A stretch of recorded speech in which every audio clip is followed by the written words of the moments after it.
नमस्कार दोस्तों, न्यूज डंका हिंदी में आप सभी का स्वागत है। अब आया ऊंट पहाड़ के नीचे, यह कहावत बड़ी प्रचलित है। ऐसा ही अब केसीआर यानी कि तेलंगाना के सीएम के चंद्रशेखर राव के बारे में भी कहा जा सकता है। वैसे केसीआर पर ही यह कहावत फिट नहीं बैठती है, बल्कि अरविंद केजरीवाल और ममता बनर्जी पर भी यह कहावत एकदम सटीक लगती है। अब सवाल उठता है कि ऐसा क्यों? तो यह डर ईडी और सीबीआई की वजह से पैदा हुआ है। डर इसलिए भी कहा जा सकता है कि विपक्ष ईडी सीबीआई को डराए धमकाने वाली एजेंसियां बताता रहा है। अब सोचने और मंथन करने वाली बात यह है कि जब कोई नेता घोटाला किया ही नहीं, कोई रिश्वत लिया ही नहीं, तो फिर डर किस बात की?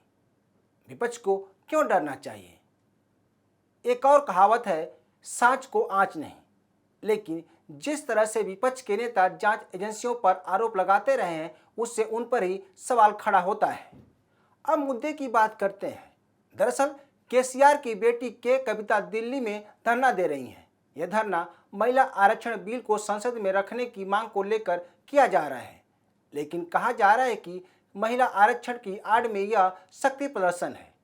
कविता दिल्ली शराब घोटाले में आरोपी हैं और उन्हें 11 मार्च को पूछताछ के लिए बुलाया गया है।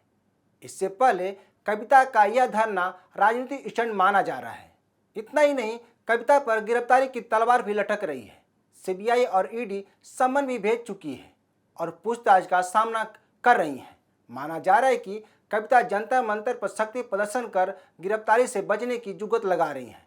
बताया जा रहा है कि भारत राष्ट्र समिति के 5000 कार्यकर्ता इस धरना में शामिल हैं। इस मेगा शो के अलावा सबसे बड़ी बात यह है कि उन्होंने सोनिया गांधी की तारीफ करते हुए उन्हें बिल को समर्थन देने की मांग की। इतना ही नहीं, धरना प्रदर्शन में कांग्रेस के शामिल होने की अपील भी की। बताया जा रहा है कि कुछ सालों में यह पहला मौका है जब केसीआर की पार्टी ने कांग्रेस से संपर्क किया है और समर्थन मांगा है।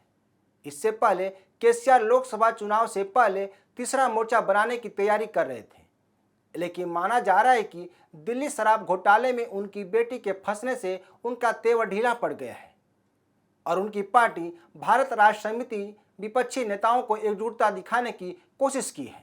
बताया जा रहा है कि कविता के इस धरना को 13 दलों ने समर्थन दिया है। हालांकि कांग्रेस ने इस धरने का समर्थन नहीं किया है। ऐसे में सवाल उठता है कि क्या कांग्रेस भारत राष्ट्र समिति पार्टी को अपना समर्थन देगी? क्या कांग्रेस को लगता है कि वह केसीआर की पार्टी को समर्थन किया तो उसका कुनबा बढ़ेगा या लोकसभा चुनाव में उसकी यह राह आसान होगी? अब कांग्रेस को ही तय करना है कि उसे केसीआर की पार्टी को समर्थन देना चाहिए या नहीं।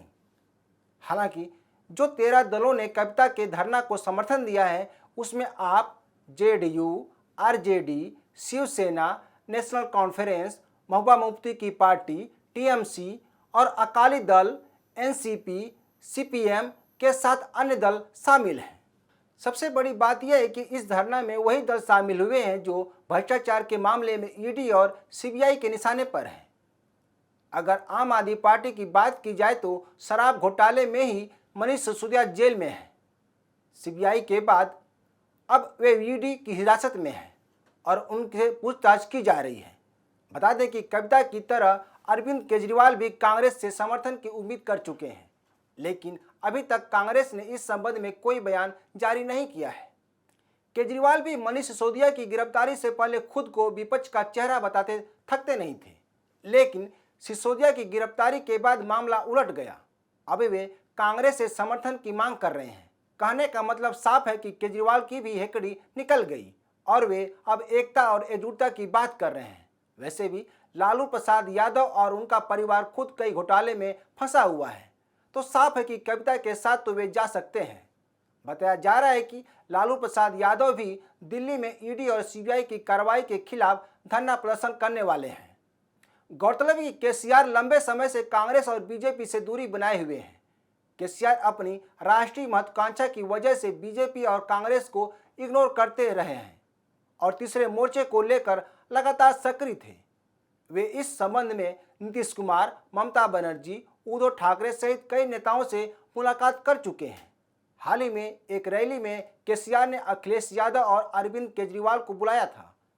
केसीआर के नरमी की वजह से माना जा रहा है कि कांग्रेस की उम्मीदें बढ़ जाएंगी, लेकिन सवाल यह है कि कविता की यह मुहिम कितनी कारगर साबित होगी, यह तो आने वाला समय ही बताएगा। सबसे बड़ी बात यह है कि इस धरना से कांग्रेस के अलावा कई और राजनीतिक पार्टी दूरी बनाए हुए हैं। इसमें उड़ीसा की बीजेडी, आंध्र प्रदेश की वाईएसआर कांग्रेस शामिल है।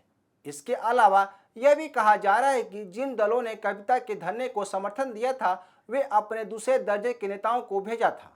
यानी एकता के नाम पर एक तरह से यह विपक्ष को मेगा शो कहा जा सकता है। इसी तरह कुछ दिन पहले सिसोदिया की गिरफ्तारी पर लगभग 10 विपक्षी नेताओं ने जांच एजेंसियों के दुरुपयोग को रोकने के लिए पीएम मोदी को पत्र लिखा था। सबसे बड़ी बात यह है कि इसमें कांग्रेस शामिल नहीं थी। हाँ, तेलंगाना के सीएम केसीआर का हस्ताक्षर जरूर था। भले कविता के धरने में टीएमसी नेता शामिल हुए, लेकिन कुछ दिन पहले टीएमसी की मुखिया ममता बनर्जी ने लोकसभा चुनाव में अकेले चुनावी मैदान में उतरने का ऐलान किया है। ऐसे में सवाल उठता है कि क्या विपक्ष की एकता बनेगी? दूसरी ओर हाल ही में नीतीश कुमार के बाद सपा नेता कपिल सिब्बल विपक्षी एकता को एकजुट करने के लिए एक मंच को बनाया है, जिसका नाम इंसाफ मंच है। उन्होंने भी विपक्ष को एक मंच पर लाने की बात कर रहे हैं। ऐसे में सवाल उठता है कि विपक्ष की एकता के लिए कितने मंच बनेंगे? हर मंच विपक्ष को एकजुट करने का दावा करता है, लेकिन कुछ समय बाद गायब हो जाता है। ऐसे में यह देखना बड़ा दिलचस्प होगा कि कविता की मुहिम विपक्षी एकता को कितनी जोड़ती है। तो दोस्तों, आज के लिए बस इतना ही। इस वीडियो को शेयर, लाइक और कमेंट जरूर करें। ताज़ा खबरों के लिए न्यू डंका ऐप को डाउनलोड करें। हमारे यूट्यूब चैनल को सब्सक्राइब करें। धन्यवाद।